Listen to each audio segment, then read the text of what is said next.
in this pandemic now, because many times the churches are restricted because of situations, and rightfully so, but it should not decrease your desire, your drive for God. Many of you are taking it easy and you don't care anymore because you can do anything you want to do anytime at your own convenience. And God is right there watching you.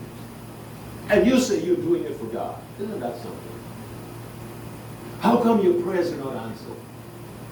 How come you can't see the clear understanding and desire for your life? That how come things just drift away from you? You're allowing it to.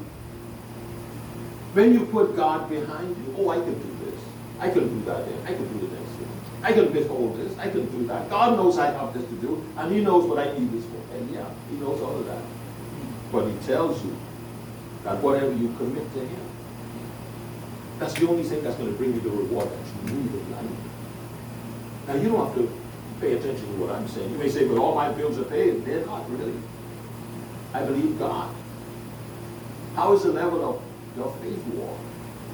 You cannot please God unless you walk by faith. You cannot please God, really, by paying all the bills and leaving Him out. That's not pleasing God.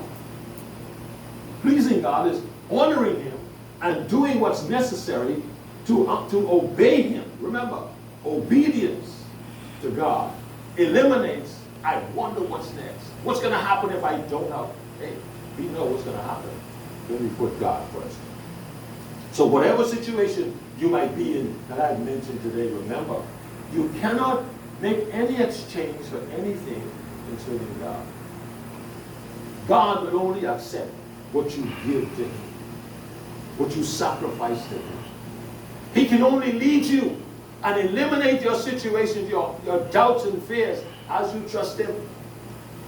It's not hard for you to understand what I'm saying, is it? You got to learn how to do it. And when you do it believing God's going to bring you through all the time. That's faith. Faith is the substance of things we hope for. The evidence of things we haven't seen as yet. So it's tied up in the hope you have. And that hope comes through confidence in the Word of God. Uncertain feelings about what might make another, what might cause another unexpected situations to come up and make demands on our lives. We don't know. What are some of the things that can happen? Who knows? Who can prophesy it? Who will believe the prophecy? Who gives us the answers to things that we ought to know already? So many things will come up. I wonder what's the next situation, epidemic, or pandemic that will come in our path to cause things to even go worse, to cause people to reject God, or to cause people to really stay away from ministry. Remember what Paul says? That we come together. There are some among us who believe that coming together to worship God is nonsense. That's what he says, in other words. But it's very important that we come together. Many times because of the limitations that we're going through now, you right so quick. There's some Zoom, there's some other medias that God has opened free to as many who would dare to continue joining to worship in their services, with their churches, their denominations. There's so much opportunities that are available now. But don't make those opportunities excuses to stay away when you need to go.